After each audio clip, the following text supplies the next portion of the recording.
محرم الحرام کا مہینہ ہے، اور محرم کے اس مہینے میں ہم کوشش کرتے ہیں کہ ہم دین کی بات کریں یقیناً، اور غم حسین دنیا میں عام کریں. مولا حسین علیہ السلام کا غم جس مسلمان میں نہیں ہے وہ یقیناً کئی مشکلات کا شکار ہے. آج کے اس دور میں جب ہم کہتے ہیں مولا حسین، ہم حسینیت کو بھی مانتے ہیں، لیکن سیڈلی ہم دیکھتے ہیں کہ ہماری سوسائٹی میں جو یزید ہیں ان کے خلاف ہم کھڑے نہیں ہوتے. میں ہمیشہ سے بات کہتا ہوں کہ حق پہ کھڑے رہنے کے لیے پہلا چیلنج تو یہ ہوتا ہے کہ آپ حق کو پہچانیں، پھر اس پر کھڑے رہیں. دوسرا چیلنج یہ ہوتا ہے کہ حق پہ کھڑے ہو کر آپ باطل کی طرف اشارہ کریں اور کہیں یہ باطل ہے. اگر آپ یہ نہیں کرتے تو یقیناً اس میں کوئی گناہ نہیں، لیکن پہلا سٹیپ یہی ہے کہ آپ حق کو پہچانیں، حق کے ساتھ کھڑے اور پھر باطل کی نشاندہی کریں، تاکہ اپنی سوسائٹی میں سے جو ایول ہے اس کو ختم کیا جا سکے، جو منافقت ہے اس کو ختم کیا جا سکے. لیکن جب تک یہ ہم جانتے ہیں حجۃ الوداع کے بعد نبی کریم آقا دو جہاں رحمت اللہ علیہ صلی اللہ علیہ وسلم نے فرمایا کہ میں دو چیزیں دے کے جا رہا ہوں، ان کو پکڑ کے رکھنا. جنت کی بشارت میں دیتا ہوں، ایک قرآن پاک، دوسرا میرے اہل بیت. لیکن اگر آج کے دور میں آپ اہل بیت سے پیار نہیں کرتے ہیں، آپ قرآن کو بھی صرف رٹنا جانتے ہیں، حفظ کرنا جانتے ہیں، سمجھنے سے اس کا تعلق نہیں ہوتا، تو میں بڑا حیران ہوتا ہوں کہ میں کافی اپنے ایسے دوستوں سے ملتا ہوں جو حافظ قرآن ہوتے ہیں، اور ان سے میں قرآن کی چھوٹی سی آیت کا مطلب پوچھ لیتا ہوں، قرآن سے چھوٹا سا سوال پوچھ لیتا ہوں تو کہتے ہیں ہم نے سمجھا نہیں ہے. جبکہ ایک آیت کو سمجھ کر پڑھنا 70 سال کی عبادت ہے. کہہ دیا آقا دو جہان رحمت اللہ علیہ نے، لیکن پھر بھی ہم قرآن کو سمجھنے پہ زور نہیں دیتے ہیں. یہی وجہ ہے کہ ہم جانتے ہیں کہ یزید کی پوری فوج حافظ قرآن تھی، لیکن سمجھ نہ پائی کہ سامنے کون تھا. سامنے اہل بیت تھے جس کو وہ پہچان نہ پائے، کیونکہ وہ قرآن کو سمجھ نہ پائے. جب تک آپ قرآن کو سمجھے گے نہیں، آپ اہل بیت کو بھی پہچان نہیں پائیں گے. رائٹ، ہم ڈسکشن کریں گے. ہمیں جوائن کر رہے ہیں اس وقت ہمارے ساتھ مہمان ہوں گے اس وقت محرم کو ڈسکس کرنے کے لیے مظفر صاحب، مفتی ولی خان مظفر صاحب.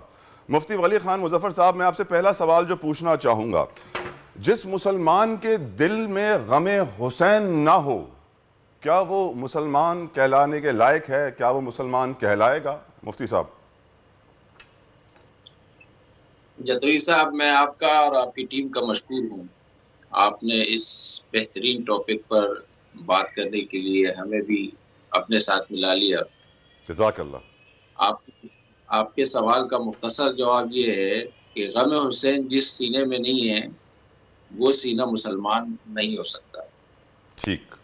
حضرت حسین علیہ السلام اور حضرت حسین رضی اللہ تعالیٰ عنہ دونوں آپ کہہ سکتے ہیں، بالکل، بے شک، وہ اس میں زیادہ تھے. سبحان اللہ. اور حضرت حسین رضی اللہ تعالیٰ عنہ کو سمجھنے کی ضرورت ہے. اور یہ جو آپ نے حدیث یہاں ذکر فرمائی کہ آپ صلی اللہ علیہ وسلم نے فرمایا کہ میں تم میں دو چیزیں چھوڑ کے جا رہا ہوں، وہ دونوں چیزیں ما ان تمسکتم بہا لن تضلوا ابدا، کہ جب تک اس کو تھامے رکھو گے کبھی بھی گمراہ نہیں ہوں گے. اس میں ایک روایت میں ہے کہ اللہ تعالیٰ کی کتاب اور میری عطرت یعنی میرے اہل بیت، اور ایک روایت میں ہے اللہ تعالیٰ کی کتاب اور میری سنت. بہرحال دونوں چیزیں اکٹھی بھی ہو سکتی ہیں کہ اہل بیت سنت تعبیر ہے اہل بیت سے اور اہل بیت تعبیر ہے سنت سے. سبحان اللہ. صحابہ تعبیر ہے سنت، اور سنت پر عمل کیا صحابہ نے، دونوں ایک ہی چیز ہے. اللہ تعالیٰ ہم سب کو سمجھنے کی اور سب کو لے کر چلنے کی توفیق نصیب فرمائے.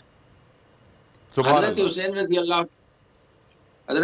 رضی اللہ تعالیٰ عنہ کو جب آپ دیکھتے ہیں، اور پھر آپ حضرت ابراہیم علیہ السلام کو دیکھتے ہیں، حضرت اسماعیل علیہ السلام کو دیکھتے ہیں، حضرت عیسیٰ علیہ السلام کو دیکھتے ہیں کہ حضرت ابراہیم علیہ السلام کے لیے آگ گلزار بنا دی گئی، حضرت اسماعیل علیہ السلام کے لیے وہ جو چھری تھی وہاں حکم ہوا کہ یہ چھری ذبح نہیں کر سکے گی، حضرت موسیٰ علیہ السلام کو سمندر نے راستے دے دیے، حضرت عیسیٰ علیہ السلام صلیب پر نہیں چڑھائے جا سکے، اور حضرت حسین رضی اللہ تعالیٰ عنہ میدان کربلا میں جیسے وہ ریگستان ان کے خون کا پیاسا تھا. اس فلسفے کو سمجھنے کی ضرورت ہے کہ یہ حسین کا امتحان تھا. اللہ تعالیٰ یہاں بھی ان کے لیے گلزار بنا سکتے تھے، اس ریگستان میں سمندر میں دے سکتے راستہ تو ریگستان میں بھی راستہ دے دیتے تھے.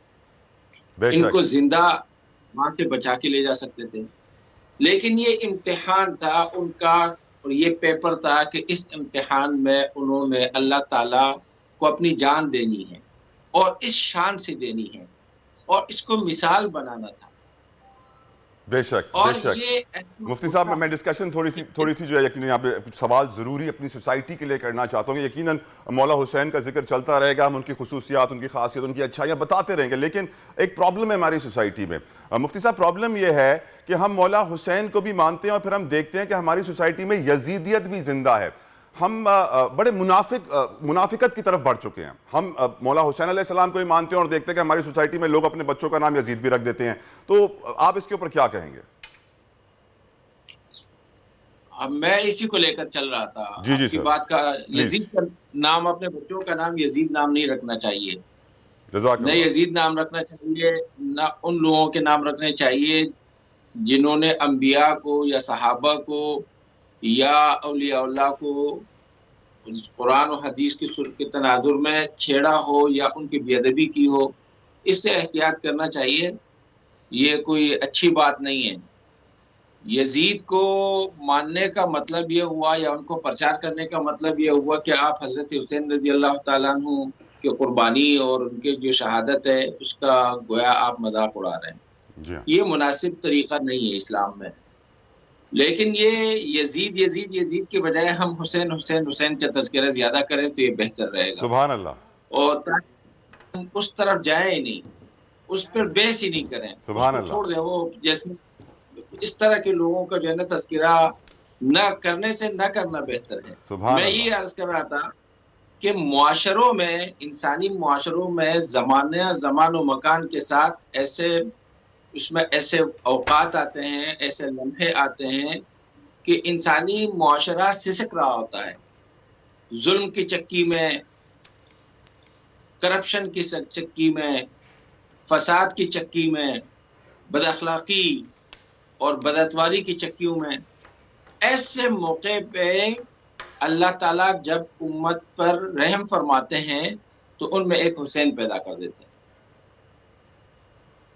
سبحان اللہ. بہت بہت جب شکریہ مفتی ولی خان مظفر صاحب. آج میرے پاس وقت اتنا ہی تھا، لیکن ہم کوشش کریں گے کہ آنے والے پروگرام سے بھی آپ کو ہم لیتے رہیں اور محرم کے تمام اہم دنوں میں ہم آپ کے ساتھ ہوں گے اور یقیناً ہم اس کا ذکر کریں گے کہ کربلا میں جو قربانی تھی محمد اسلام کی، اس کا رزلٹ ہمیں کیا ملنا چاہیے، اس سے ہمیں سیکھنا کیا چاہیے، کیا وجوہات تھی قربانیاں دی گئی، اس پر روشنی ڈالتے رہیں گے. اس وقت میں مفتی ولی خان مظفر صاحب کا بہت بہت شکریہ ادا کروں گا جنہوں نے واضح کر دیا کہ حسینیت سب سے زیادہ ضروری ہے. اس گھر کی غلامی نہ ہوئی تو زندگی میں آپ نے کچھ نہ پایا.